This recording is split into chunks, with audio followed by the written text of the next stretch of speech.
اعوذ باللہ من الشیطان الرجیم بسم اللہ الرحمن الرحیم۔ پارہ نمبر 11 کی تفسیر کا خلاصہ۔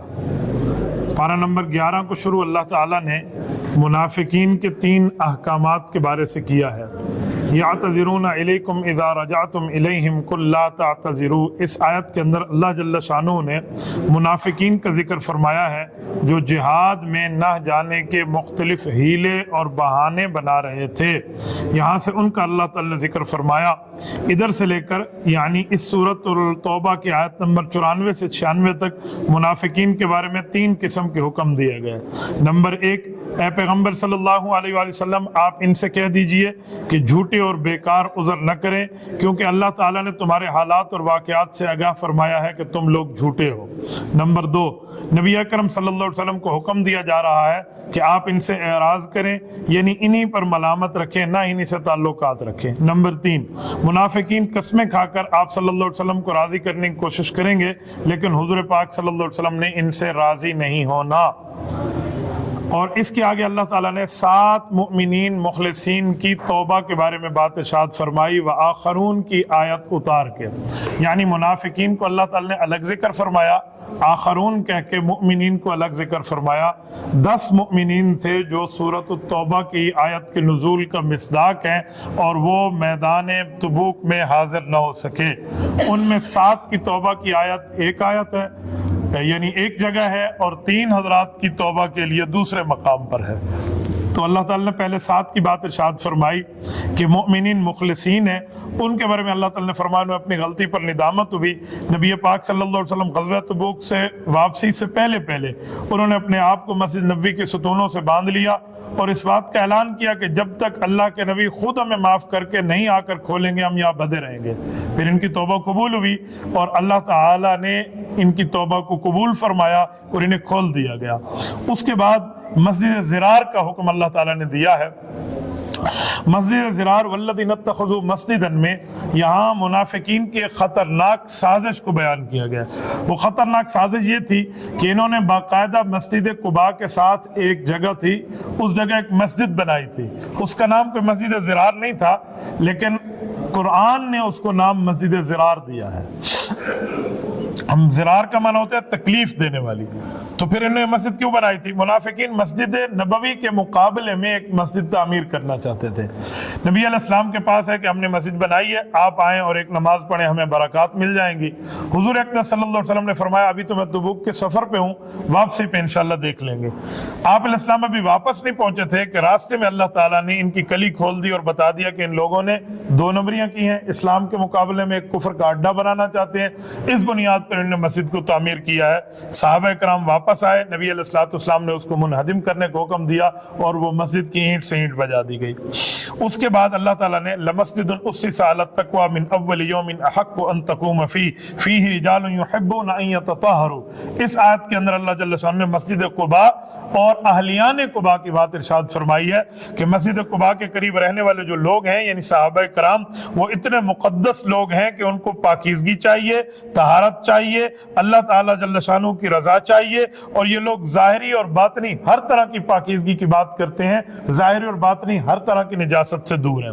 اس کے آگے اللہ تعالیٰ نے ان اللہ اشتری من المؤمنین انفسهم واموالهم بان لهم الجنہ، اس آیت کو جو ذکر فرمایا ہے یہاں ان مؤمنین مخلصین مجاہدین کا ذکر ہے، گویا جن لوگوں نے جہاد فی سبیل اللہ میں شرکت کر کے اپنی جان اللہ کو بیچ دی اور اللہ جل شانہ نے ان کی جان کو خرید لیا، تو اللہ تعالیٰ فرماتے ہیں مؤمنین کی جان اور مال کو اللہ نے خرید لیا ہے۔ اب یہ اللہ جل شانہ نے ان کو اس کے بدلے میں کیا دیا؟ فرمایا رب کریم نے ان کو جنت دی ہے، اور یہ لوگ کیا کرتے ہیں؟ یقاتلون فی سبیل اللہ، یہ اللہ کے راستے میں جہاد فی سبیل اللہ کا سفر کرتے ہیں، فیقتلون ویقتلون، یہ اللہ کے دشمن کے اوپر وار بھی کرتے ہیں اور اللہ کے دشمن کے ہاتھوں شہید بھی ہو جاتے ہیں۔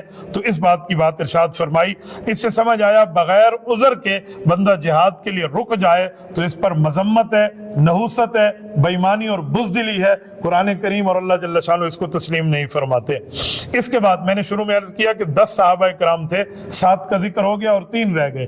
اب اگلی آیت میں وعلی الثلاثة الذین خلفوا حتی اذا ضاقت علیہم الارض بما رحبت